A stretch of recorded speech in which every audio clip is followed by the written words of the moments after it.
Hello there. I'm going to shift that. I am so glad to see you. It's been a travel day. It's been so much fun. Then it turned cold.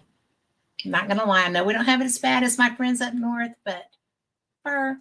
So, anyway, you are listening to Fate Mag Radio, the online voice of Fate Magazine, which we have a new full color issue out. It's so good. Tony Rathman is in here and he's going to be on in December. But meanwhile, you can get them. You can go to fatemagazine.com and you can get merch, you can get the magazines, you can get back issues, you can get books. There's all kinds of stuff there. And it's all way cool. Trust me on that. I love them. So, or if you see me at an event, I'll have these too. So do that. But I am excited and tired. Sorry. I'm so excited because I have been involved in some ufology research for a few years now. I am a community member of the Scientific Coalition on UAP Studies. I'm very proud of that. I am fascinated by the concept that there are things out there that we don't have any control over. It's a little freaky, right? But it's so cool because I was young going into seventh grade the first time I had an experience with something that I couldn't explain that was not spiritual. And so to me, I just thought, oh, these Green Berets are messing with me because I'm a kid, right? I saw an object in the sky. It was not a helicopter, but it was flying still. And I knew it wasn't a helicopter because I had been to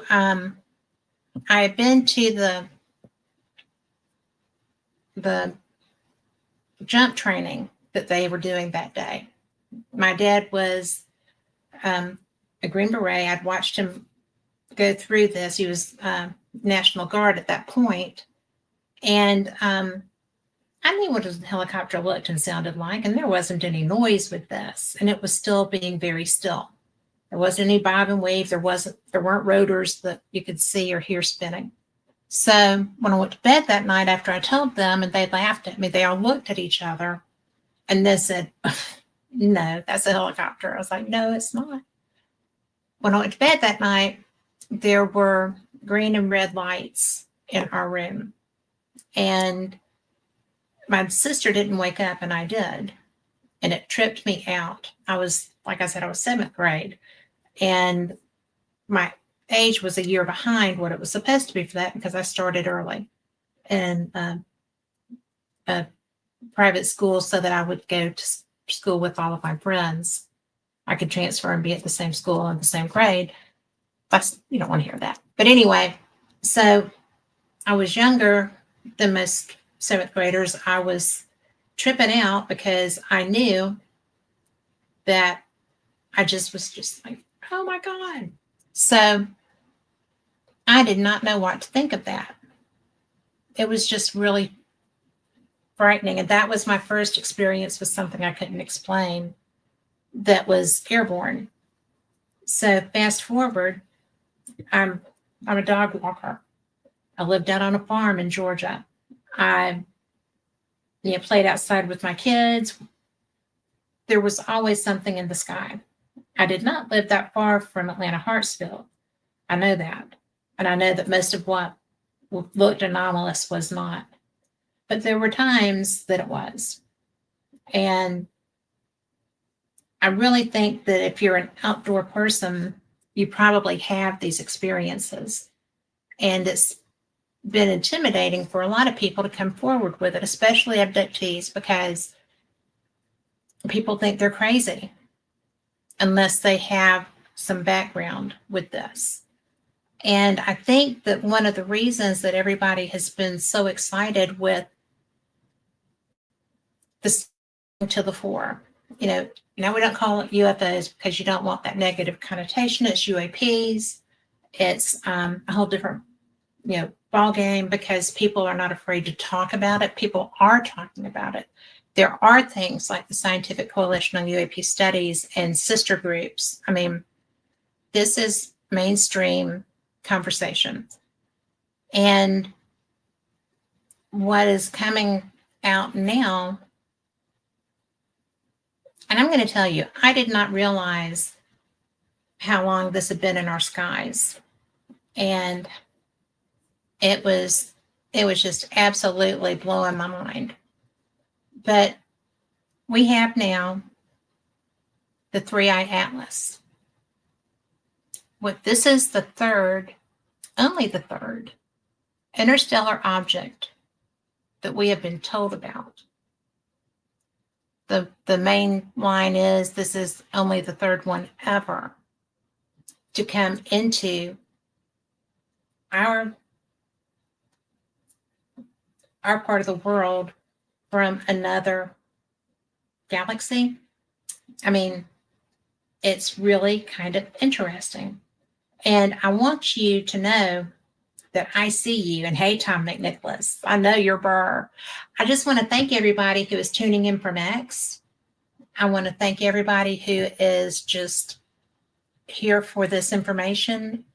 It's something that, hey, Lori, it's something that, oh, and Twitter, thank you.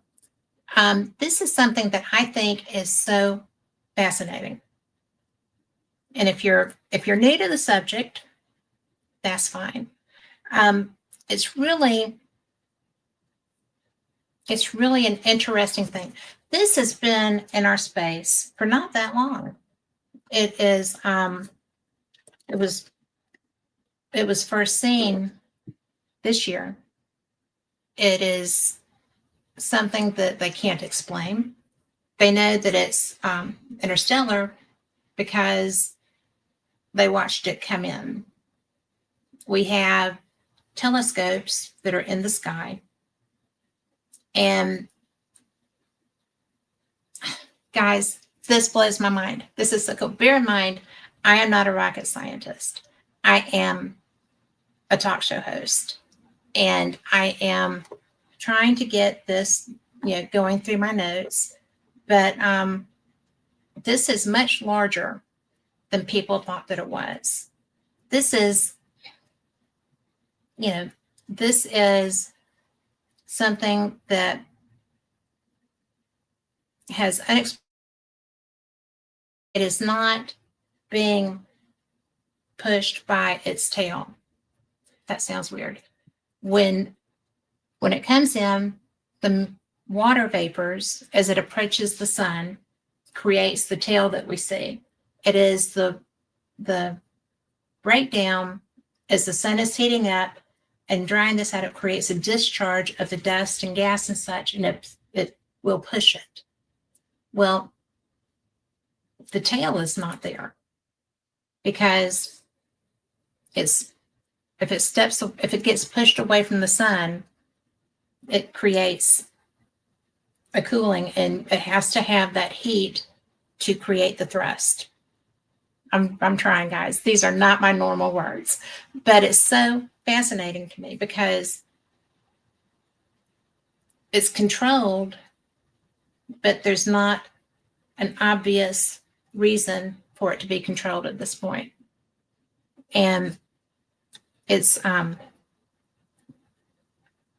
don't know, the unexplained thrust gets me because it's traveling and it's guiding itself. And, the other two objects, I'm going to start here. And y'all are going to have to laugh at me because I do not know how to say the name of the first one. I try every time I get in this topic, and I'm totally sure I'm getting it wrong every time. But it's a Hawaiian word, and it's the, I'm going to try Oumuamua. I know it's wrong. But, what is interesting to me, Oumuamua was 2017. That's not long.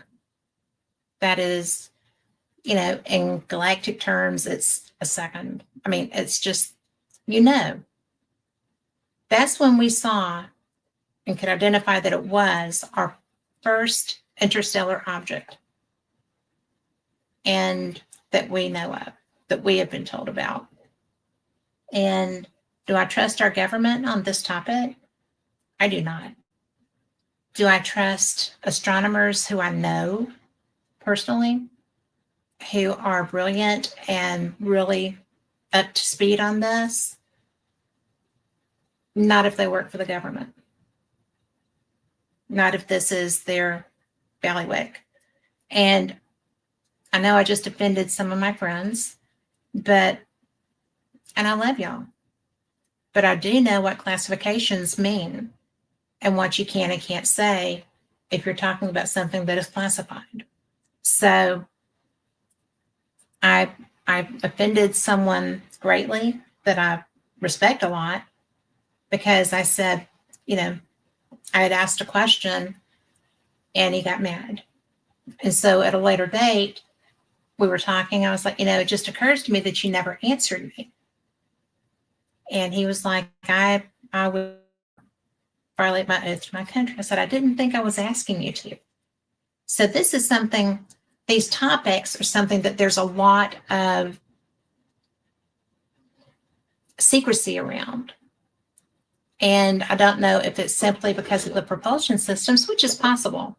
If we're working on developing them, and our, competitors around the globe are working on developing them, then we want to be first, right? That's my take on that.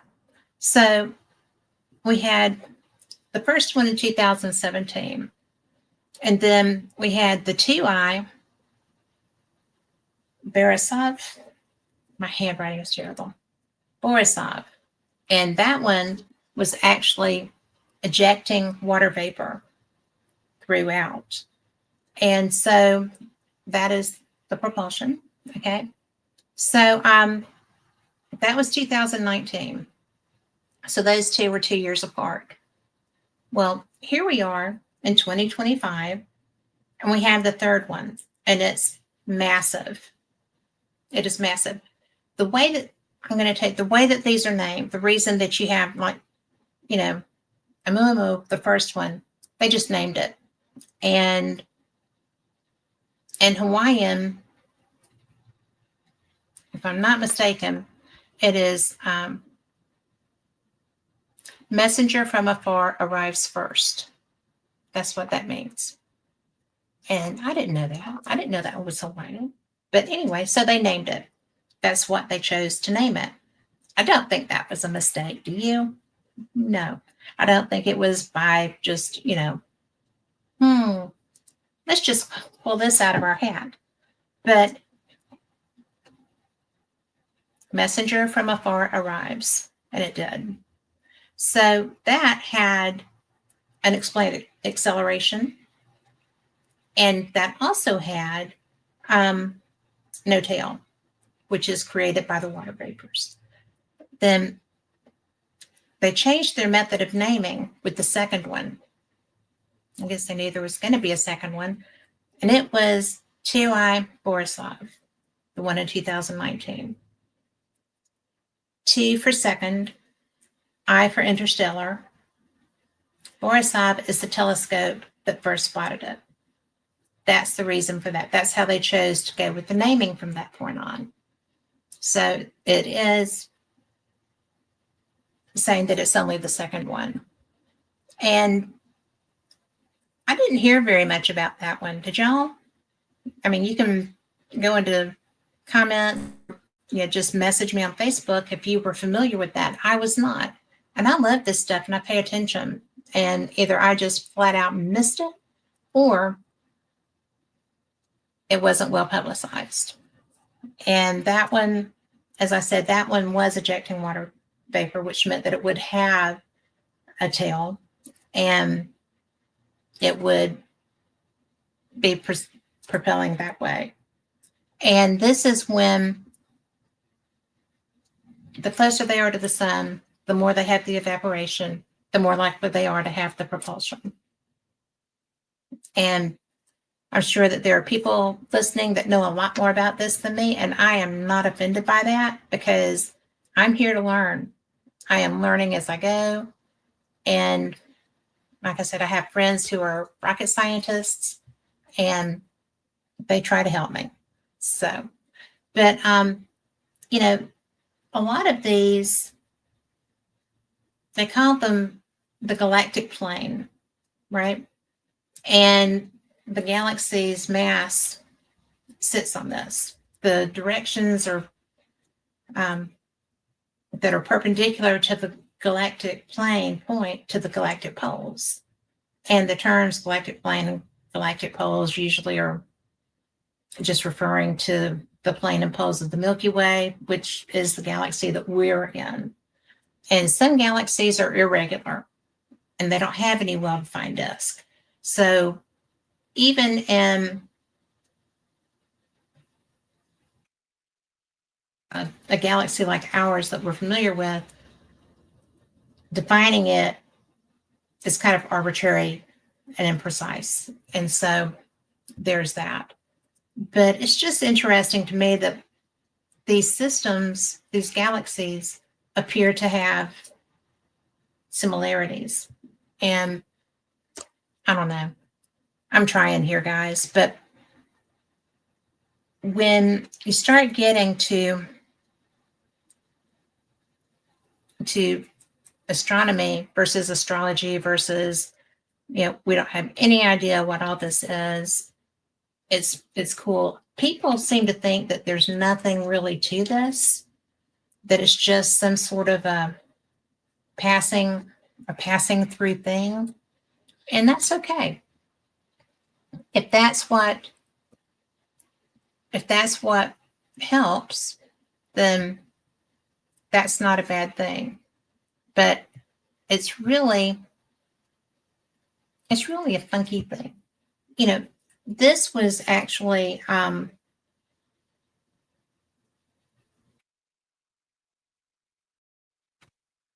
don't know, it's just so bizarre because when they detect water or even a little, UV echo in the scans and imaging, then if it's an interstellar comet that they're getting that off of and not one that we're familiar with that's within our galaxy, then this professor of physics at Auburn, Dennis, said that they're reading a note from another planetary system. It's showing the ingredients. I'm going to just read this. And this is from the BBC Sky at Night magazine. Okay. It tells us the ingredients for life's chemistry are not unique to our own.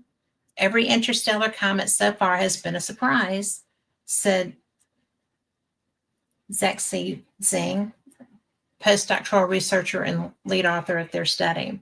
Previous interstellar comets, the first one was dry. Borisov was rich in carbon monoxide, and now Atlas is giving up water at a distance where we didn't expect it. Each one is rewriting what we thought we knew about how planets and comets form around stars. And I guess 3i Atlas has kind of faded from view, has moved behind the sun, but it will become observable again after mid-November, offering another chance to track how its activity evolves as it approaches the sun. It's been behind the sun. That's why we haven't been able to see it. And this article is actually by Ian Todd with BBC Sky at Night magazine. So, the imaging that I'm seeing is really bizarre. And it's the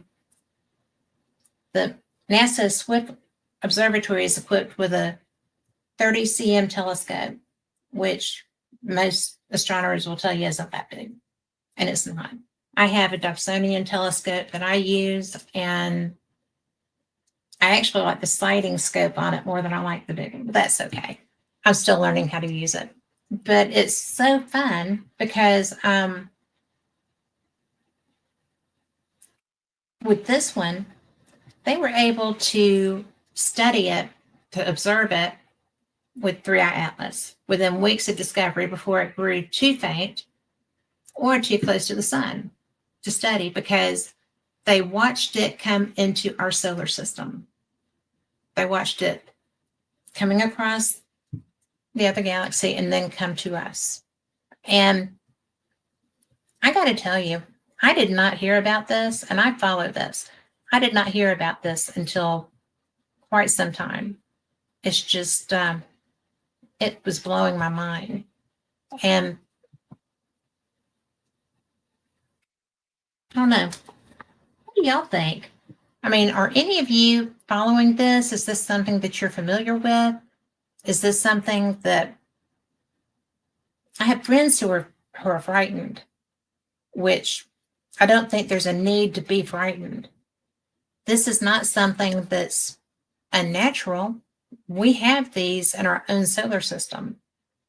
We have sensed away from here. We have something right now traveling that has left our solar system. And, you know, what tends to make people trip out about this, I don't know if any of y'all have heard of the wow signal. Have you? Well, if you haven't, let me pull up this and see if I can get a good description of it for you, because I don't want to screw up explaining it. It was a 72-second narrowband radio burst. It was detected in 1977, and it was by the Big Ear radio telescope. It has never been detected again. While it was originally considered a possible extraterrestrial signal, recent hypotheses suggest it was likely a natural phenomenon, such as a powerful astrophysical maser, a microwave laser, from a cloud of gas, like swamp gas maybe, possibly triggered by a transient event like a magnetar flare. The signal's exact source remains a mystery, with various natural explanations proposed and debated by scientists. What it was detected by astronomers at Ohio State, and that's where the Big Ear radio telescope was. It was so strong that an astronomer reviewing the computer printout wrote "wow" next to the signal's data. I've heard that there was another reason for that. The signal appeared to originate from the constellation Sagittarius and lasted for 72 seconds, consistent with an extraterrestrial source passing through the telescope's field of view. It's never been detected again. This comet is coming from Sagittarius. That's why some people are just wigging out about it. It's okay. But, you know, it's an interesting thing. And I'm going to tell you that I know that SETI is all over this. SETI is the search for extraterrestrial intelligence. Seth Shostak is the director of that. He has been there for ever and ever. And I like him. We know each other. We've seen each other at conferences. We've shared a table for dinner. He's a very nice man. He is adamant that out of all the years of SETI, there's never been anything that couldn't be explained. I can't explain the wow signal. And ostensibly, there's all kinds of natural phenomena that has been proffered as a reason, an explanation for the wow signal. And that's okay. But it's really fascinating to me that I participated in SETI. I've had my computers running through it, which is what it's set up for. And I just find it odd that there's never been anything that could have been considered extraterrestrial. I just think, and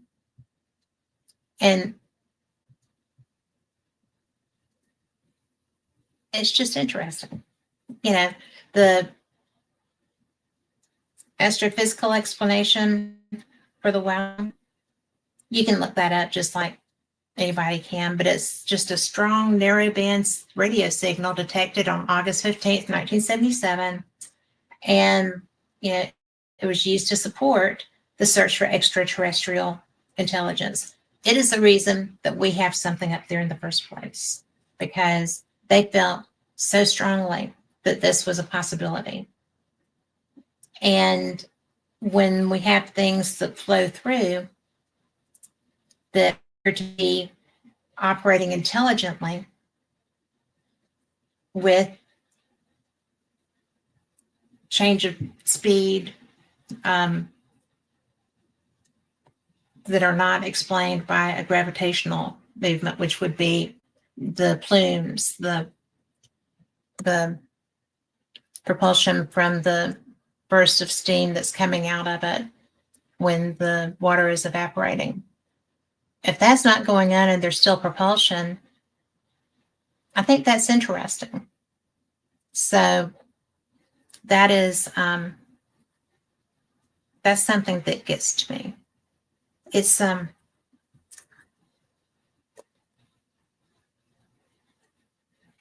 we've had so many opportunities now to actually get imaging.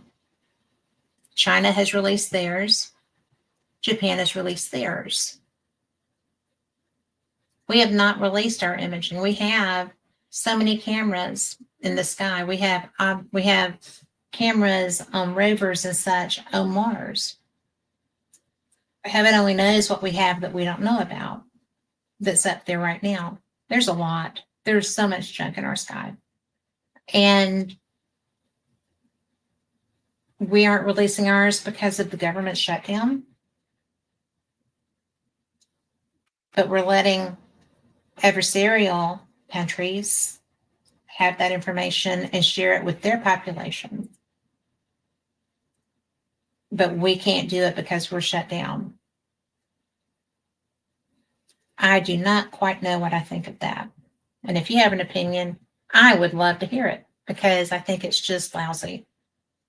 So I do have an image, and I wanted to share that because this is the first one that came out. And let's see, let me go back to my comments up here.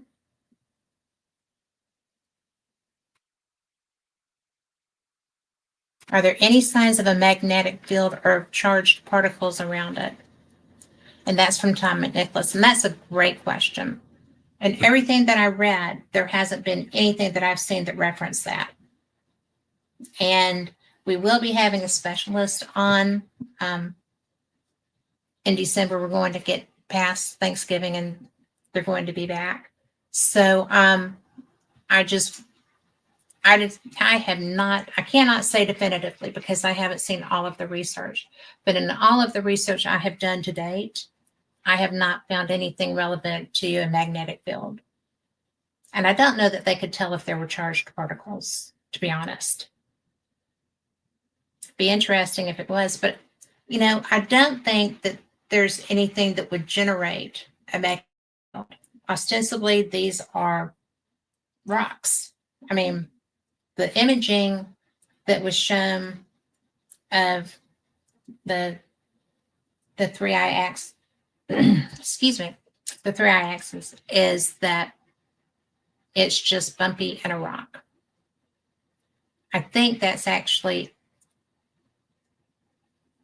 in large part, it looks just like images that we've seen of other comets.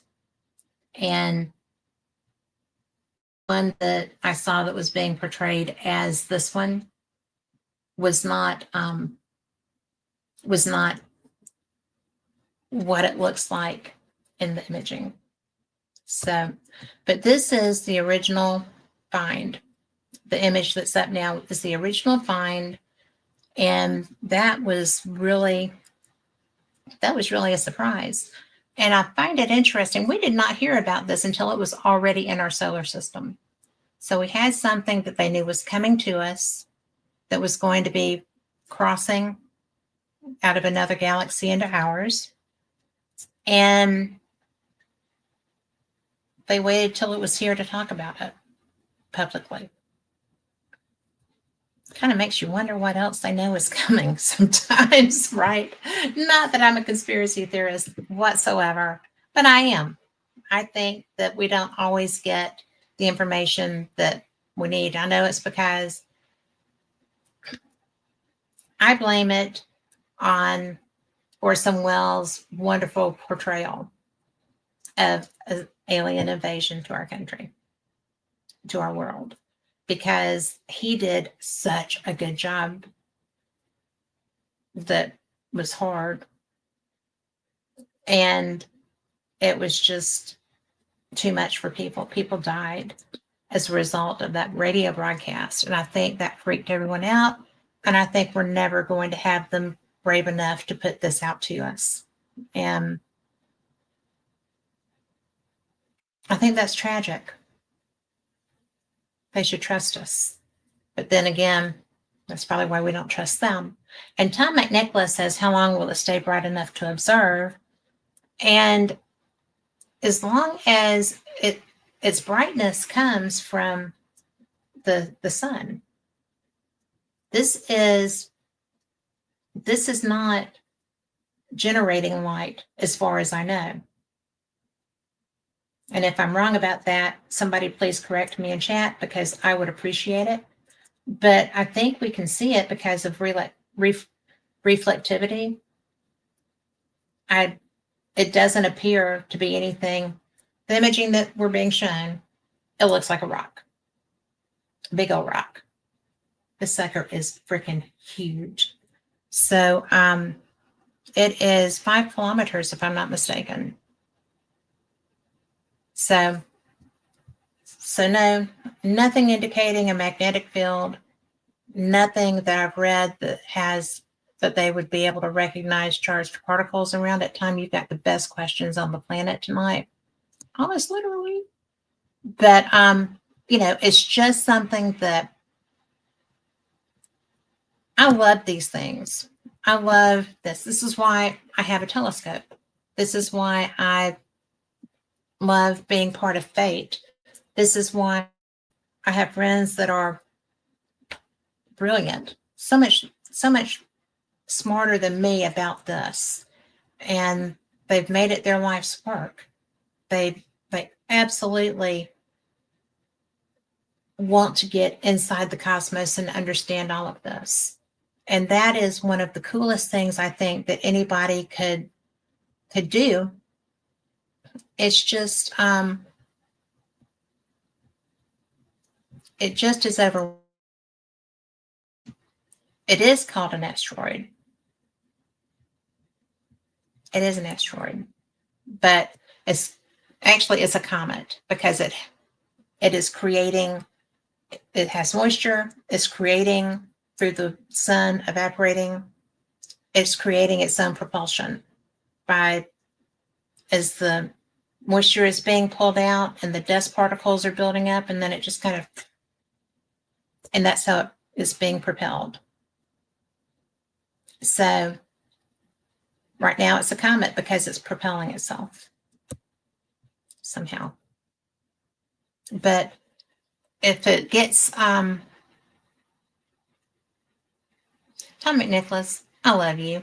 You make me think, and you make me have to go back and research this more, because there's so much, right? I love it. I actually do love it. But there I am. But it's something that I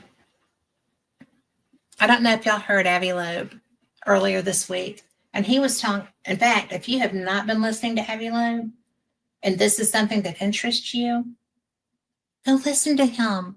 He is the most brilliant person relevant to these topics. He is at Harvard. He is he's brilliant.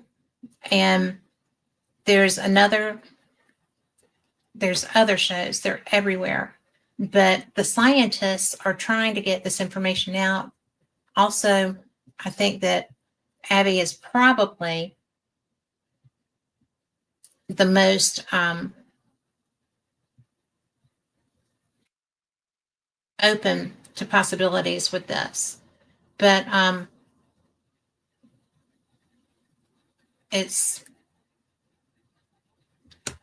SETI is also doing a lot of work on this. And you can go to SETI.org/news/comet-3i atlas. And I have a hard time with this word too, but the perihelion update, that is something that I had a hard time learning because I kept hearing this word and I didn't know what it was. It was just like, oh, well, I don't even know what to say. And it's not that big a deal.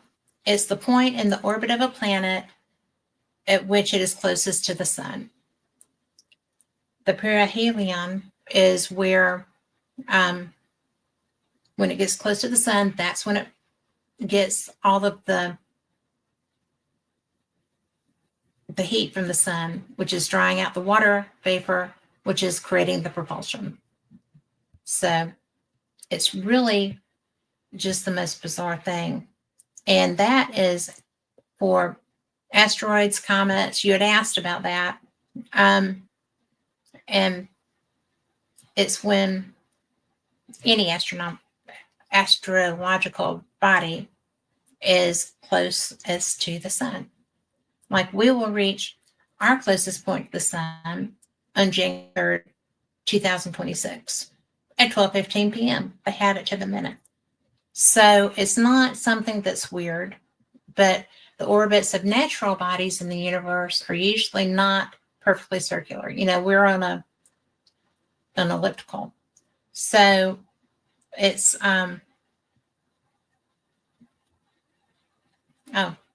orbit with low eccentricity, which would appear rather flattened. So, okay. But, you know, and it's like the sun doesn't just sit there. It's just wild.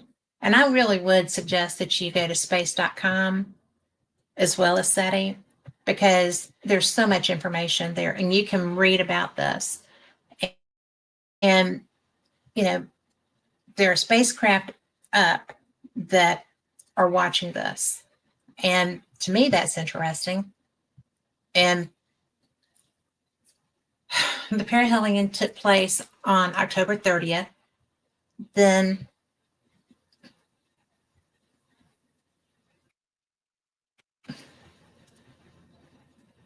I didn't see this. This has just blown me away. So it took place on October 30th when it was 1.35 astronomical units, 125 million miles, or 202 million kilometers from the sun. And these distances blow me away. And so as the comet nears the sun, the growing work causes ices on its surface to sublimate, and it begins outgassing, growing a cloud called a coma around its nucleus. Comets voyaging near the sun also commonly sprout two tails, a dust tail and an ion tail made of charged particles stripped away from the comet by the solar wind. This activity makes the comet brighter and hence more noticeable, and at perihelion, that's outgassing, in theory, is its most active. So it's going to be flying by Mars in a month. And the Europe's red planet orbiters are going to be there. And I'm curious because this happened. We know that it's come by Mars. We know that we have imaging of it, but we can't see it because they're not going to release it because of the government shutdown. How convenient. But China has released theirs. Japan has released a lot of theirs. There is stuff out there. You can go look for it. Okay? You'll see it. And now you're not going to see a lot of definition because it's so far away, which is why we need to see what it looked like from Mars. And, I was kind of disappointed because when I went to look at it, it was just this little, not so much of a thing, right? it was just a dot in a star field.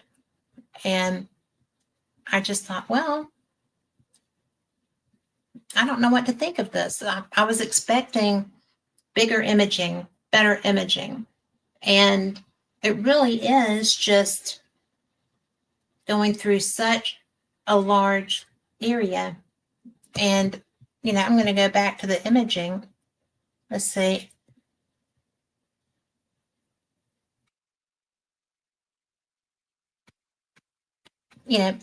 This is so greatly enlarged. It's just absolutely insane.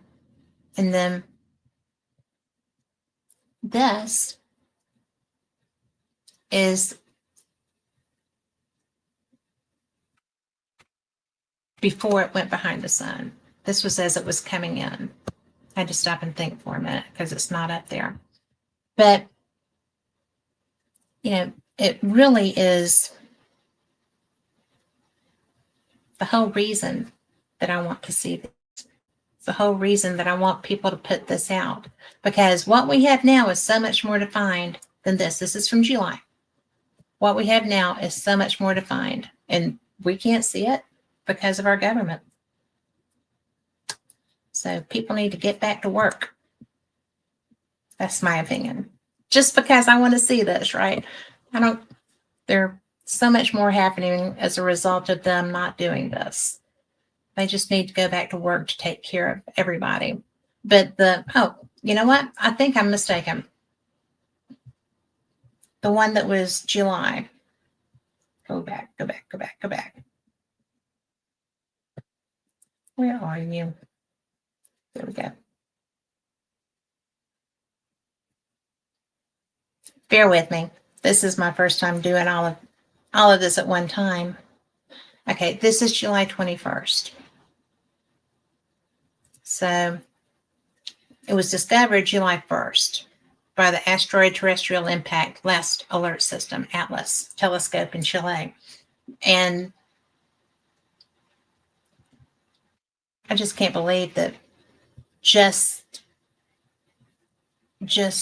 since 2017, this is our third one. How many have been going by us, right?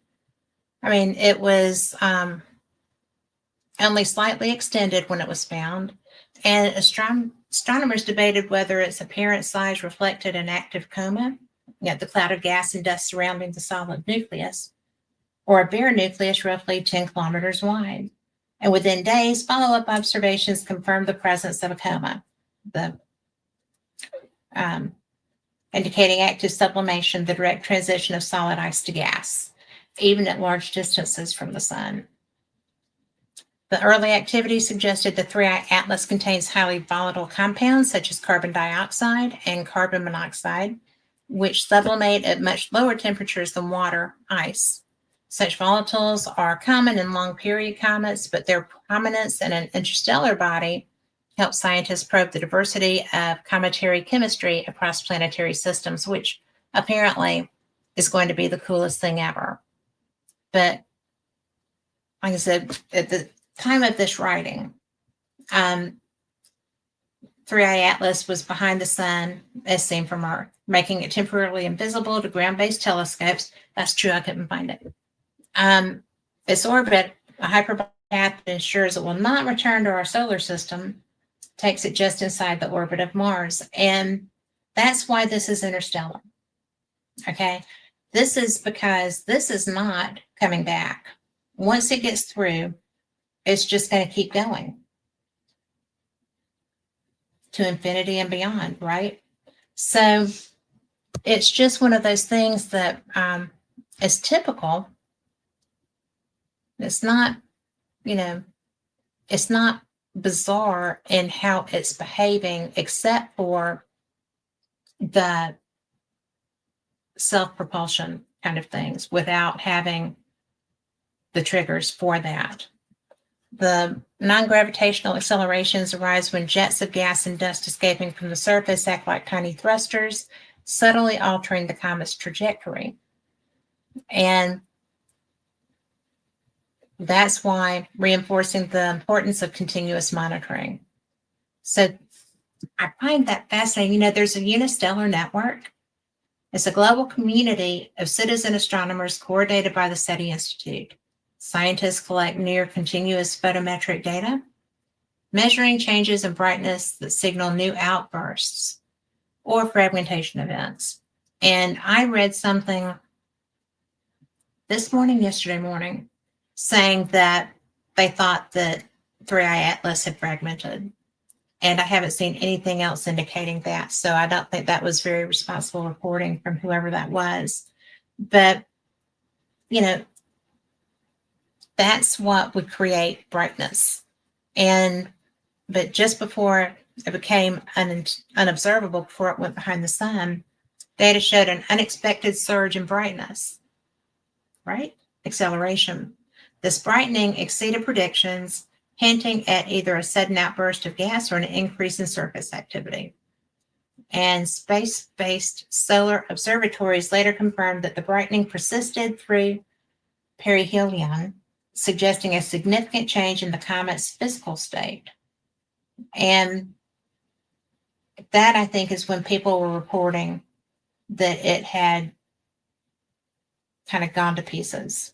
So, but I haven't heard anything else relevant to that. And to my knowledge, it is continuing. That was the only reporting I heard about it.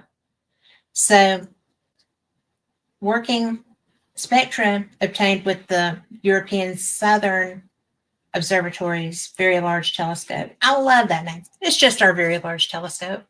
Revealed another surprise, an unusually high nickel to iron ratio in the gas phase. How do they know?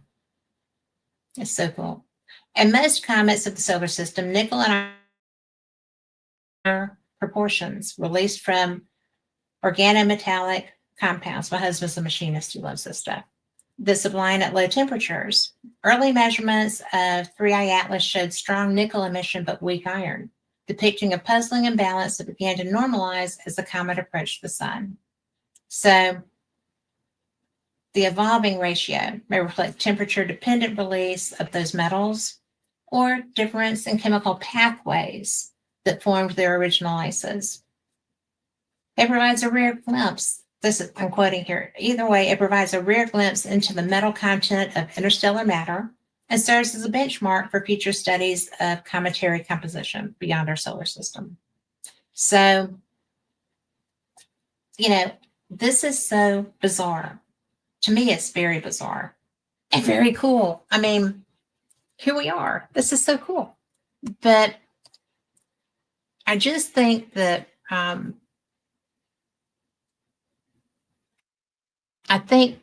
this is something that there should be a lot more conversation about, because there's a fear factor. People don't like things that they don't understand, and it doesn't matter.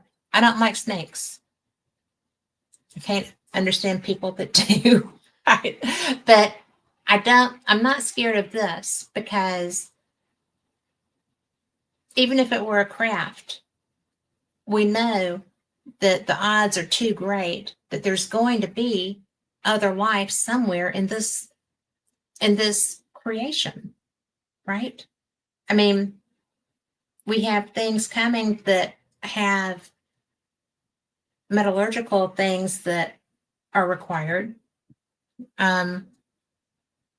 Obviously, this is not life-sustaining as we know it, but it still gives reason to think that there might be. I mean, it's just that there might be other things out there. And the fact that when I first heard about this, it was because people were discussing it in a meeting I was in, and they were very excited.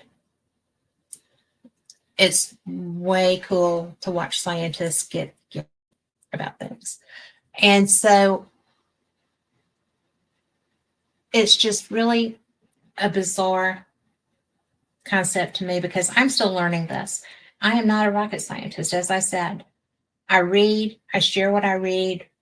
I want people to understand that this isn't something to be terrified of. It's just passing through. And it is interstellar. It's come from one. It's coming through ours. It's going to the next. And, you know, we have we have so many different ways to look at things now. I'm really frustrated that we can't see our own data because of people having their heads up their posteriors. But we need to see this. We can't be the only country doing this work that doesn't have access to seeing our own data. The rovers were up. They had the cameras up, right? It came past Mars. Let's get that image. Bring it out. So I think that this is one of my favorite things ever in the history of our planet. It is so neat. And I think it's funny that people got blown away by the fact that this is coming from Sagittarius, where this radio blast, I mean, it's just a narrowband radio signal. We put those out too, right? But I will say I didn't know it was Ohio State. So go y'all. Now, I have been off looking at other stuff. Tom and Nicholas, you're so amazing. Its composition could show whether planet formation elsewhere is similar to ours. Well, it could, but we don't know where it originated, you know. And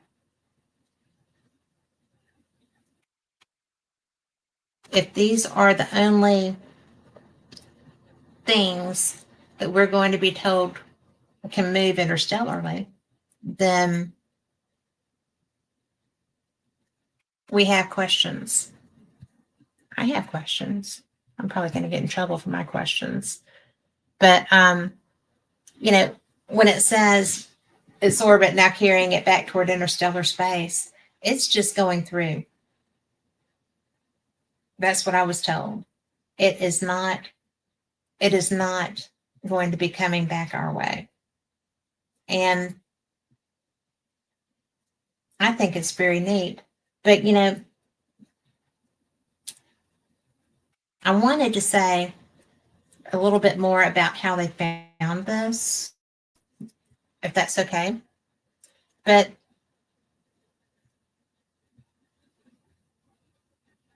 this Neil Gehrels, this is a NASA Swift Observatory, is equipped with the 30 cm telescope. We talked about that. But it's above Earth's atmosphere, which means it can see ultraviolet wavelengths that are almost completely absorbed before they reach the ground. So that enabled the team to observe the comet within weeks of discovery before it grew too faint and close to the sun. I think I already said that. But I just think that the fact that this is something that we need to see, it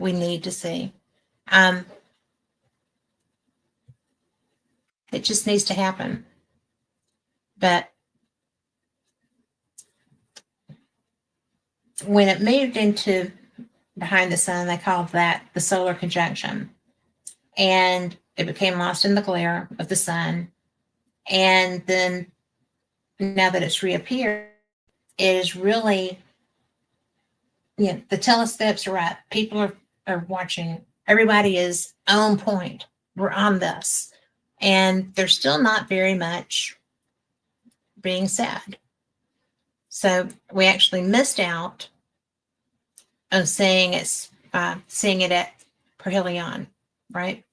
But we have as I said, a flotilla of spacecraft exploring the solar system that will have much better viewing angles. And again, our rovers are up. They have other stuff also. They have a view of the hemisphere of the sun that 3i Atlas was coming around. And you'll understand my frustration when I read this sentence. In fact, our Mars missions had a ringside seat to Three-Eyed Atlas's closest approach to the red planet on October 3rd, when it was 0.19 AU, 17.6 million miles, or 28.4 kilometers distant. And we're not being shown that. We are not being shown that. People wonder why we don't trust our government, right? But the other spacecraft could watch it, including NASA's Psyche mission, so to the asteroid of the same name, and the Lucy mission to Jupiter's Trojan asteroids. Meanwhile, the European Space Agency's Jupiter Icy Moon Explorer, they call it JUICE. I love that. But the JUICE probe system, we're closest as it heads in the general direction toward Three-Eyed Atlas. Unfortunately, because JUICE is currently using its primary antenna as a sun shield to protect its instruments, it won't be able to transmit the data from its observations of Three-Eyed Atlas back to Earth until next February. See what I'm saying? This stuff gets so frustrating because you kind of feel like, come on, what are you not telling us? You know, there's been some question of it being a craft. There's been some question of it being, you know, just something much more bizarre than what we're hearing. And I don't think that's the case. I don't. I think that what you see is what you get with this. I think that there's not going to be a lot going on, but I just think that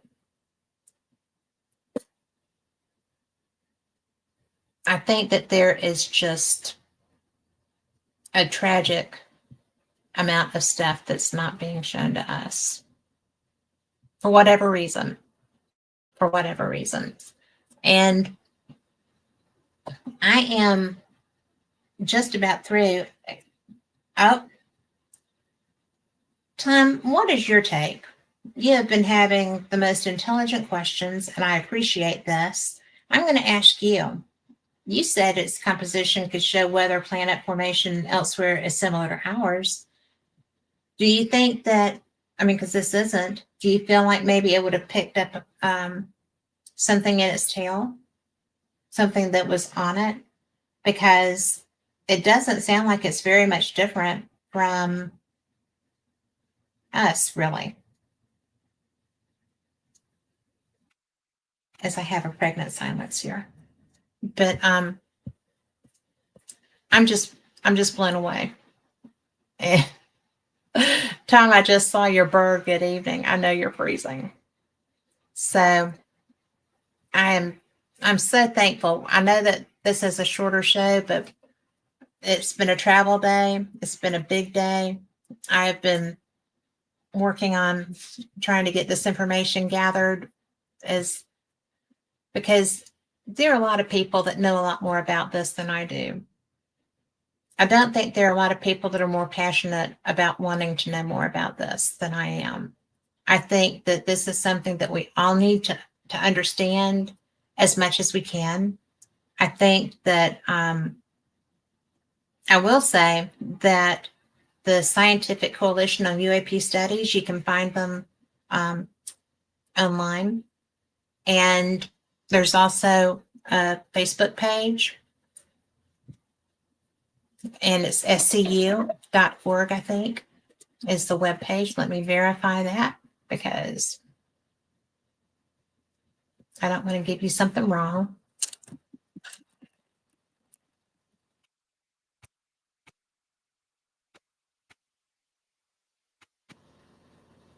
That is wrong. Let's just.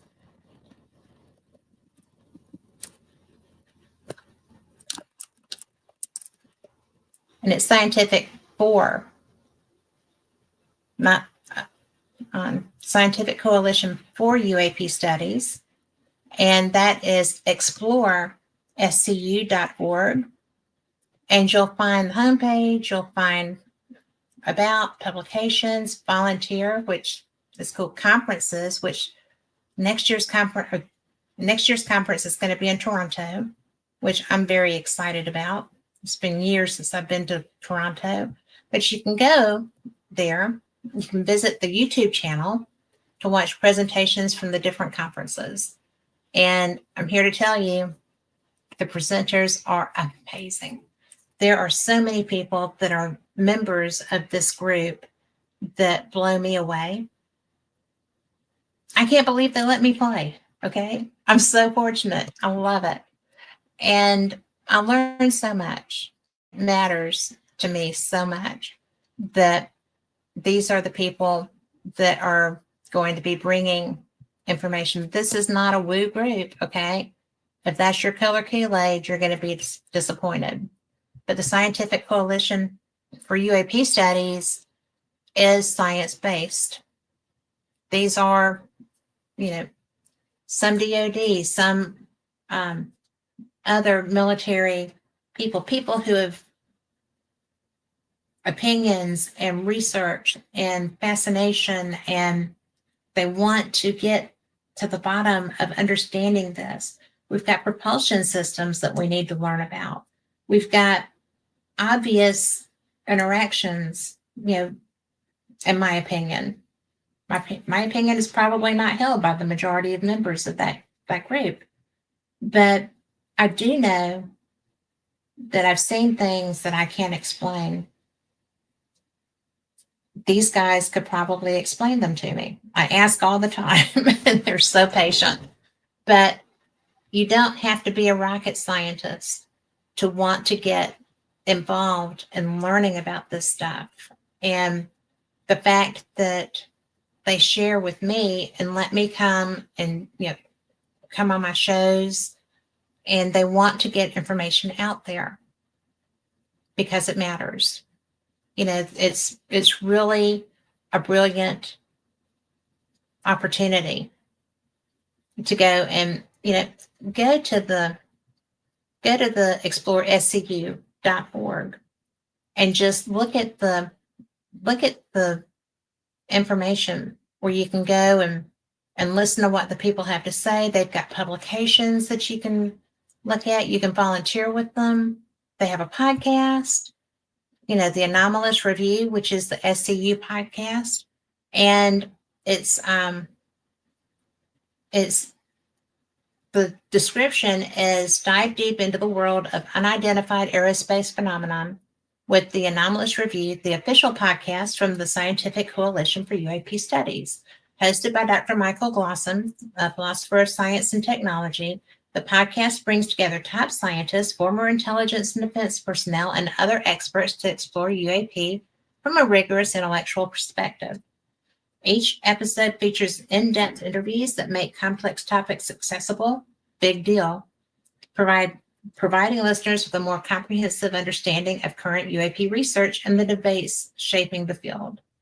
It's such a good opportunity to learn. He is a PhD. Michael is an accomplished philosopher of science and technology, and his expertise lies at the intersections of the philosophies of religion and science, where he examines overlapping methodologies and conceptual tools utilized by both disciplines. And I have gotten a chance to spend some time with him. He is so much fun to talk to. He's a nice man. So, and he's smart. He's really amazing. So I would definitely say check out this organization. If this is something that interests you, this is science-based. This is not woo-based. This is not something that you're going to, hear a lot of emotional experiences talked about. I think any experience that you have with these craft, whether you're on the ground and it's up or people that interact, I think that that's a very emotional thing. They're trying to get to the scientific side to understand where and how and, what these are, how they're getting here, who's driving them, it's pretty interesting. So I am going to This does not say when this is on. Nights you're not listening to that. I'm kidding. But because I usually listen to it in archive. But you can listen to it all over the place. Again, the Anomalous Review, the SCU podcast. And I cannot tell you how much I appreciate y'all being here. Tom, Astronomical Knowledge is taking place in Chicago on Wednesday, November 19th at the Adler Planetarium. How cool is that? So be in Chicago. If you're around there, Wednesday, November 19th. Tom, something you're not going to be in the Paranormal Experience chat room, I will miss you. But, I don't blame you. I would be going to that. I would be running a rebroadcast and going to that. So, there are things all over the country. There are groups all over the country. You can find real science if the woo is your draw. There's things with that too. There are a lot of experiencer groups around this country. If you go to any UFO conference except SCO, you'll find experiencers. When I've done Contact in the Desert, they have experiencer group breakout sessions. If you are an experiencer, you can find people who do that. I don't know if UFO Congress is still happening in Phoenix, but they had experiencer sessions, breakout sessions, and they're led by people who have had those experiences as well, who are mainstream. So, I know that this is being presented as just science, just the information, and that's how, until we know something, that's really what we have to do, is try to gain an understanding of it. What is this? Why is this? How is this? And, a lot of people are turned off by that because they want to bring the emotion into it, the experiential reaction that some people have who may have had interaction. And once science side matters too, both sides do. And if you are a person who has had interaction, you can go through MUFON. You can go to any of these other groups and conferences, and you will generally find somebody who will be having a meetup, and you can share your experience, hear about others, understand that you're not the only person who's feeling this, who's been through that. And if you want to do just the science side, you can do that at those also. They're full of scientists who are researching this stuff. SCU, Scientific Coalition on UAP Studies, is science-based. Propulsion systems, how they use them to travel these distances, and that's what you're going to pretty much find there because it matters too. So I just think that if you are having interaction, you need to find other people who are, and you need to do it in a setting that's safe so that you feel safe and so that your privacy is protected and so that you're not going to have to worry about whether you are taken advantage of or perhaps mocked. I have a friend who had an experience and he became an international jurist. So, it's okay to talk about that because he wrote a book, right? But it took him about 40 or 50 years to write that book because of his career. And I think that he was a little bit nervous about sharing it. He had an implant. He found it when he was running and having trouble running. And he was with a friend when they had the experience. The friend's memory wipe wasn't done correctly. And so one remembered, one didn't. The one that did spiraled and did not survive that emotionally. So it's that side is there too. But to focus to get to the bottom of that, we need to understand the science side. And the science side is what will bring us answers and understanding. I think, you know, I I am completely on the side of experiencers who need a platform. You do. You do need a platform. You need a way to be able to communicate with each other and to interact and to understand. Scary. Your family's not always supportive in those situations, but we need to get the science. And here we have a golden opportunity. We have our third, since what, 2000, what did I say? 2015, 2017. But it's just really, they're happening so fast. And we have had the capacity to see these. I mean, there's not anything that's that different that we're using as opposed to 10 years ago, 15 years ago, 20 years ago. And they're coming fast. So let's see, right? So I am so glad you're here. Tom, do you have any other questions, my friend, or comments? Because I love your comments. You're being so cool. And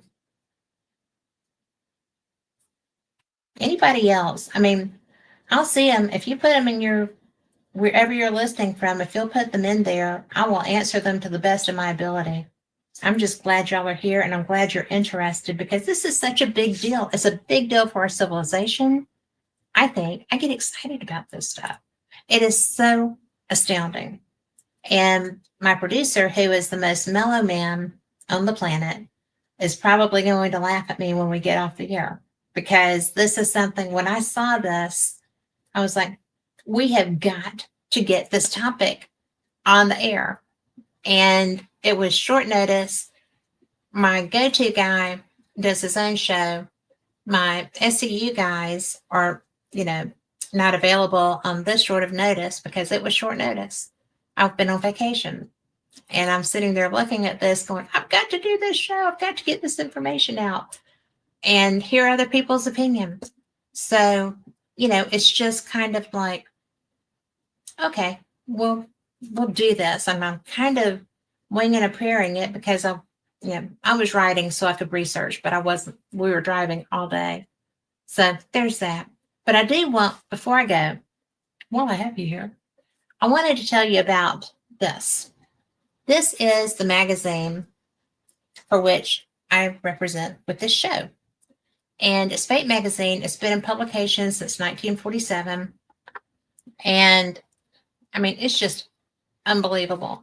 Just as an example, we have miraculous healings and, the Coronado Islands UFO incident. The dead are never lost to us. There's I see by